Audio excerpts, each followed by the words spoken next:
অন্তর্বর্তী সরকারের পক্ষ থেকে আমি প্রধান নির্বাচন কমিশনারের কাছে চিঠি পাঠাবো। আওয়ামী লীগের ব্যাপারে এখন ধরেন এটা তো বিচার না হওয়া পর্যন্ত। আর আল্লাহকে ডাকেন। আগামী নির্বাচনে অংশ নিচ্ছে আওয়ামী লীগ।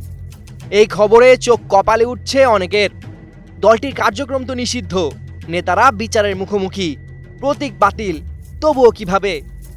আসলে এই অংশগ্রহণটা হচ্ছে না খোলামেলাভাবে, বরং পর্দার আড়ালে। বিশ্লেষকরা বলছেন, ক্ষমতা হারিয়ে পালিয়ে যাওয়া আওয়ামী লীগ এখনও মাঠ ছেড়ে দেয়নি। তাদের হাতে রয়েছে বিপুল পরিমাণ লুটপাট করা অর্থ, প্রশাসনিক নেটওয়ার্ক এবং রাজনৈতিক বুদ্ধিমত্তা। আর এবার তারা হয়তো সেই অর্থই কাজে লাগাতে যাচ্ছে ছদ্মবেশী প্রার্থী দাঁড় করিয়ে নির্বাচনে অংশ নিতে। এই থিওরির ভিত্তি মূলত ২০২৪ সালের নির্বাচন। তখন আওয়ামী লীগ নিজের প্রার্থীদের বিপরীতেও দাঁড় করিয়েছিল তথাকথিত স্বতন্ত্র প্রার্থী। ২০২৬ সালের নির্বাচনেও একই ছকে খেলতে পারে তারা।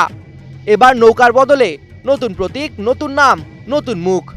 কিন্তু আসলেই কি নতুন, নাকি পুরনো আওয়ামী লীগ শুধু নতুন মুখোশে? নির্বাচন কমিশনের ভাষায় ভোটার হলে তারা আওয়ামী সমর্থক হলেও ভোট দিতে পারবে। আর সেই সুযোগেই আওয়ামী লীগের গোপন তৎপরতা শুরু হয়েছে বলে মনে করা হচ্ছে। সমর্থকরা ভোট দিতে পারবে, এতে কোনো অসুবিধা নেই। যারা সমর্থন করে তাদেরকে সমর্থক, আওয়ামী লীগের সমর্থক। আপনি কীভাবে? আমি মনে মনে সমর্থন করি একটা দলকে, আমি ভোট দিতে তাকে।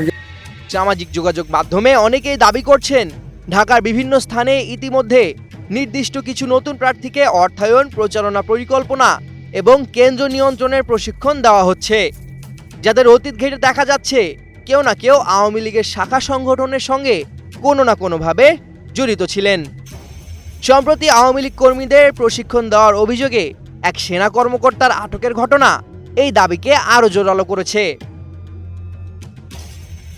সংশ্লিষ্টরা মনে করছেন, সরকার তাদের নির্বাচনে অংশ নিতে দেবে না, কিন্তু তারা মাঠে থাকবে না, এই চিন্তাই বোকামি।